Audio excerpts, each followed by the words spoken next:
الحمدللہ الحمدللہ وکفا والصلاۃ والسلام علی سید الانبیاء اما بعد اعوذ باللہ السمیع العلیم من الشیطان الرجیم بسم اللہ الرحمن الرحیم قال انی عبد اللہ آتانی الکتاب وجعلنی نبیا وجعلنی مبارکا اینما کنت واوصانی بالصلاۃ والزکاۃ ما دمت حیا وبرًا بوالدتی ولم یجعلنی جبارا شقیا والسلام علی یوم ولدت و یوم اموت و یوم ابعث حیا۔ صدق اللہ العظیم۔ ہر قسم کی حمد و ثناء اللہ تعالیٰ کی ذات والا صفات کے لیے جو سارے جہانوں کا خالق و مالک اور پیدا کرنے والا ہے، اور لاکھوں کروڑوں درود و سلام رسول اللہ صلی اللہ علیہ وآلہ وسلم کی ذات اقدس پر جن کو اللہ تعالیٰ نے سارے جہانوں کا سردار بنایا اور سارے نبیوں کا امام بنایا، اور وہ ہمارے لیے ہادی، رہبر اور پیشوا بنایا۔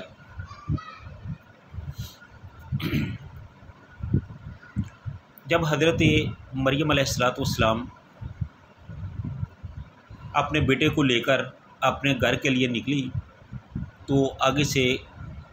قوم بھی اس کی طرف آ رہی تھی، تو ان کا راستے میں ہی ٹکراؤ ہو گیا، تو انہوں نے وہیں حضرت مریم علیہ السلام کو گھیر لیا اور مختلف قسم کی باتیں کی، مختلف قسم کے سوال کیے۔ تو حضرت مریم علیہ السلام نے ان کو جواب دیا کہ اشاروں سے ہی بات کی کہ میں تمہارے کسی سوال کا جواب نہیں دوں گی، اور ساتھ ہی اپنے بیٹے کی طرف اشارہ کیا کہ اگر تم نے کچھ پوچھنا ہے تو اسی سے پوچھو۔ تو اس طرح یہ بھی باتیں ہو رہی تھی کہ حضرت عیسیٰ علیہ السلام جو تھے وہ اپنی ماں کی گود سے بول پڑے۔ وہ روایت ہے کہ وہ اس وقت ماں کا دودھ پی رہے تھے، اور جب انہوں نے بات کرنا چاہی تو انہوں نے پلٹ کر اپنی سائڈ بدلی اور شہادت کی انگلی کو اوپر اٹھایا اور کہا کہ قال انی عبد اللہ۔ حضرت عیسیٰ علیہ السلام نے کہا کہ قال، فرمایا، انی عبد اللہ، میں تو اللہ کا بندہ ہوں، بے شک میں اللہ کا بندہ ہوں۔ آتانی الکتاب، اس نے مجھے کتاب دی، وجعلنی نبیا، اور اس نے مجھے نبی بنایا۔ سب سے پہلے تو یہ بات نوٹ کرنے والی ہے کہ حضرت عیسیٰ علیہ السلام نے سب سے پہلے اس اشکال کو دور کیا جو ان کے بارے میں مختلف قسم کے اعتراضات اس وقت تھے، کہ پہلے تو انہوں نے کہا کہ میں اللہ کا بندہ ہوں، میرے بارے میں غلط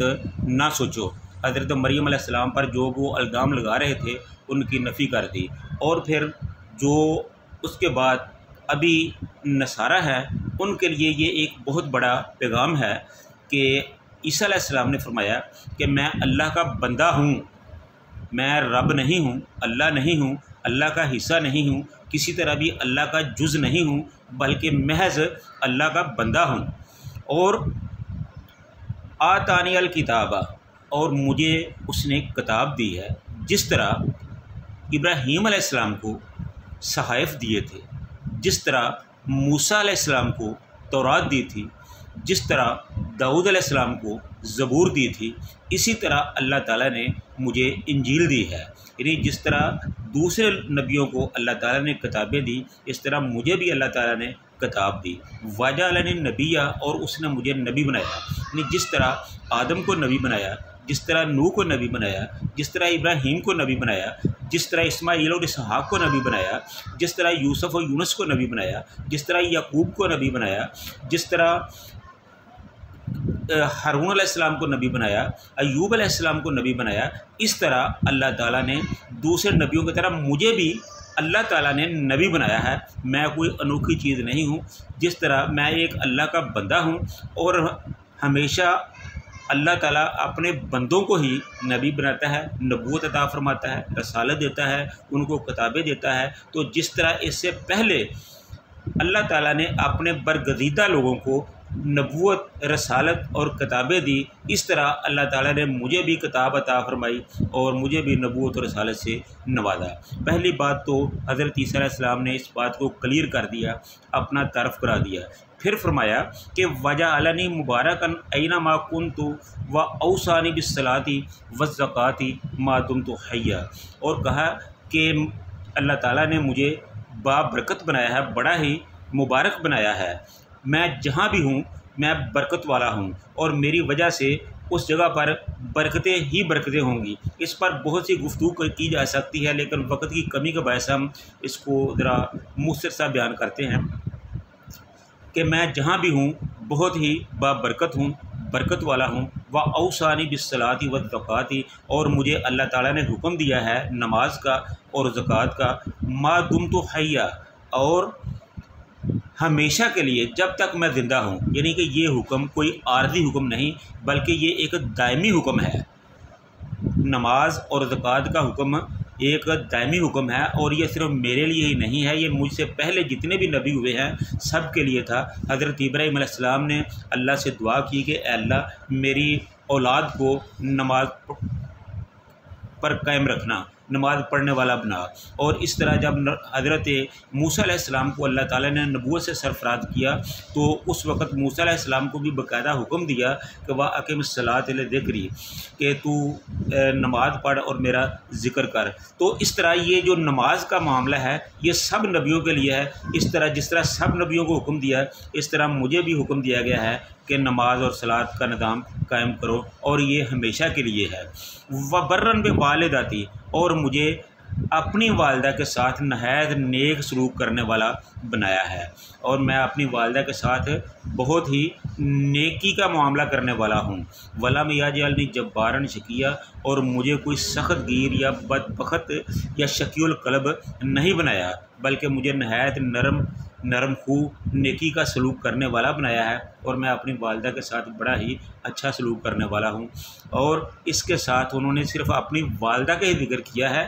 والد کا ذکر نہیں کیا۔ اس سے بہت سے اشکالات دور ہو جاتے ہیں کہ لوگوں کو یقین ہو جائے کہ وہ بغیر باپ کے ہیں اور اللہ کے حکم سے پیدا کیے گئے ہیں، اور جس طرح آدم علیہ السلام کو اللہ نے پیدا کیا تھا بغیر باپ کے،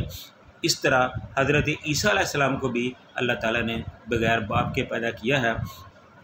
اس لیے یہ کوئی اتنے اچنبھے کی بات نہیں ہے۔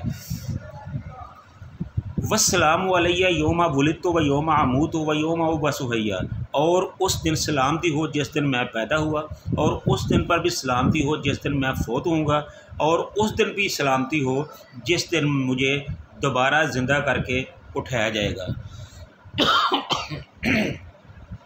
تو یہ حضرت عیسیٰ علیہ السلام کی وہ گفتگو تھی جو انہوں نے اپنی قوم کے ساتھ کی، اور یہ وہ گفتگو ہے جو حضرت عیسیٰ علیہ السلام کی اپنی زندگی کی سب سے پہلی گفتگو ہے، اور اس سے ایک تو اپنی والدہ کی بریت کو ثابت کرنا تھا، اور دوسرا انہوں نے اس سے اپنا تعارف کرا دیا اور اپنی نبوت اور اپنی رسالت کا اور اپنی کتاب کا بھی اعلان فرما دیا۔ تو یہ اللہ تعالیٰ کے حکم کے مطابق ہوا جو کچھ بھی ہوا، تو اللہ تعالیٰ سے دعا ہے کہ اللہ تعالیٰ ان معاملات کی حقیقت کو سمجھنے کی توفیق عطا فرمائے، اور حقائق کو سمجھ کر اس پر عمل کرنے کی توفیق عطا فرمائے۔ وآخر دعوانا ان الحمد للہ رب العالمین۔